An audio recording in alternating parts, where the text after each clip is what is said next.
9월 20일 수요일 시작된 행진이란 제목으로 민수기 10장 11에서 36절의 말씀입니다. 사랑의 하나님 감사합니다. 오늘도 말씀 묵상의 시간을 주심에 감사합니다. 이 시간을 통하여서 하나님의 말씀이 들리고 복음이 들리기 원합니다. 거룩한 여정을 살아갈 때 우리가 어떻게 해야 하는지 주님께서 오늘도 말씀하여 주시기 원합니다. 말씀대로 믿고 살고 누린 인생 되게 하시고 이 시간도 우리와 함께하여 주시옵소서. 감사드리옵고 예수님의 거룩하신 이름으로 기도드립니다. 아멘.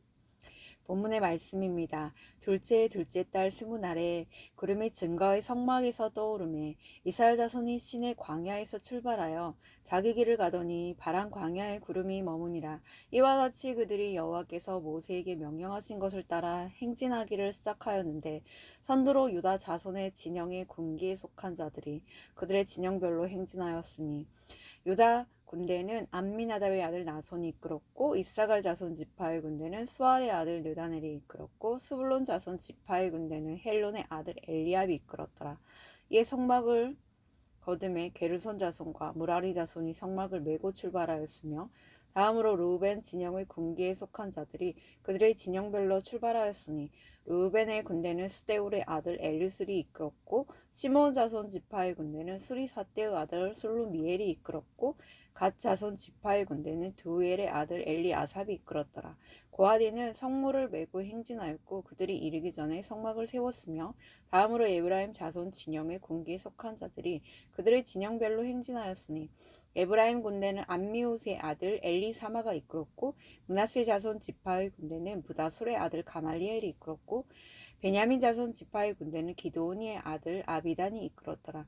다음으로 단 자손 진영의 군계에 속한 자들이 그들의 진영별로 행진하였으니 이 군대는 모든 진영의 마지막 진영이었더라. 단 군대는 암미사떼의 아들 아이에셀이 이끌었고 아셀 자손 지파의 군대는 오그란의 아들 바기엘이 이끌었고 납달리 자손 지파의 군대는 에난의 아들 아이라가 이끌었더라. 이스라엘 자손이 행진할 때 이와 같이 그들의 군대를 따라 나아갔더라. 모세가 모세의 장인 미디안의 사람 루엘의 아들 호밥에게 이르되 여호와께서 주마하신 곳으로 우리가 행진하나니 우리와 동행하자. 그리하면 선대하리라. 여호와께서 이스라엘에게 복을 내리리라 하셨느니라. 호밥이 그에게 이르되 나는 가지 아니하고 내 고향 내 친족에게로 가리라. 모세가 이르되 청하건대 우리를 떠나지 마소서. 당신은 우리가 광야에서 어떻게 진칠지를 아나니 우리의 눈이 되리이다.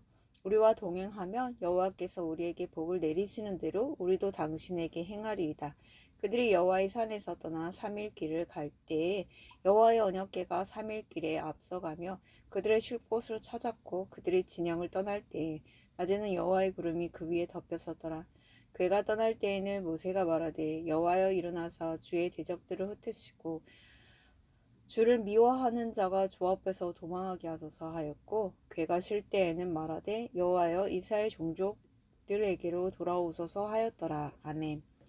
도움말입니다. 11절에 둘째 해 둘째 달 스무날은 시내산 지역에서 11개월을 지낸 후에 이스라엘 자손은 구름의 인도 아래 약속의 땅을 향해 출발했습니다. 군기는 군의 각 단위 부대를 상징하는 기이고 진의 부대기입니다. 호밥은 사랑하는 자라는 뜻으로 모세의 장인 미디안 사람 루엘의 아들로 십보라의 오빠이자 모세의 처남입니다. 한편 사사기 4장 11절에는 모세의 장인 호밥이라고 하는데 이는 모세의 처남 호밥의 오기로 봅니다. 선대하다는 후하게 대접하다라는 뜻으로 호의와 긍휼과 은혜를 베풀다는 뜻입니다. 본문 요약입니다. 구름이 성막에서 떠오르자 이스라엘 자손이 시내 광야를 출발합니다. 모세는 처남 호밥에게 자신들을 떠나지 말고 광야길에 우리와 동행하기를 요청하며 그리하면 선대할 것임을 약속합니다. 이스라엘 자손이 여호와의 산에서 떠나 행진할 때 언약궤가 앞서갔으며 모세는 여호와의 임재를 위해 기도합니다. 오늘의 중보기도입니다. 전 세계 선교사들에게 사역의 질서와 돕는 손길을 허락하시고 무엇보다 말씀을 따라 행진하게 하옵소서. 아멘. 본문 해설입니다. 첫 번째, 진영별로 군대를 따른 행진 11에서 28절의 내용입니다. 이스라엘 자손은 여호와께서 명령하신 대로 진영별로 행진합니다. 육적 장자인 르우벤 지파는 영적 장자인 유다 지파를 인정하고 그 뒤를 따릅니다. 므낫세 지파는 에브라임 지파의 지도권을 인정하고 그 진영 안에 거합니다. 게르손 자손과 무라리 자손은 먼저 이동해 성물을 메고 행진하는 고앗 자손이 이르기 전에 성막을 세웁니다. 이처럼 하나님의 군대는 질서 있게 행진합니다. 말씀과 공동체의 지시에 따라 각자 경계를 지키며 나아가는 것이 가장 품위 있고 강한 행진입니다. 적용 질문입니다. 공동체가 행진할 때 나는 말씀과 공동체의 지시를 따라 진영별로 행진합니까? 아니면 내가 스스로 정한 자리와 순서를 따라 나홀로 행진합니까? 두 번째, 약속을 따라 동행하는 행진. 29에서 32절의 내용입니다. 모세는 광야를 잘 아는 처남 호밥과 동행하기를 원합니다. 그래서 자기 고향으로 돌아가려는 호밥을 설득하고자 하나님을 보증인으로 내세우면서 선대하겠다고 합니다. 결국 호밥은 모세와 동행하고 그의 후손은 약속의 땅에 거하게 됩니다. 성도는 이 세상에 있는 내 고향, 내 친족에게로 돌아가지 않고 하나님의 약속을 따라 공동체의 광야 행진에 동참해야 합니다. 그럴 때 나와 온 가족이 약속의 땅에서 하나님이 선대해 주시는 복을 받게 될 것입니다. 적용 질문입니다. 내가 청해야 할 광야 경험자 호밥은 누구입니까? 하나님의 약속을 따라 공동체와 동행하고자 내가 떠나야 할 것은 무엇입니까? 세 번째, 언약궤를 따르는 행진 33에서 36절의 내용입니다. 이스라엘 백성이 여호와의 언약궤를 따라 행진하기를 시작합니다. 앞서가는 언약궤를 따라갈 때 그들은 쉴 곳을 찾았습니다. 인생의 광야를 행진할 때 우리에게 질서와 동행자가 필요하지만 가장 중요한 것은 하나님의 말씀입니다. 말씀을 나의 군대 선두에 두고 따라갈 때 하나님의 임재를 나타내는 여호와의 구름이 그 위에 덮입니다. 모세는 궤가 떠나거나 쉴 때 늘 하나님의 임재를 위해 기도했습니다.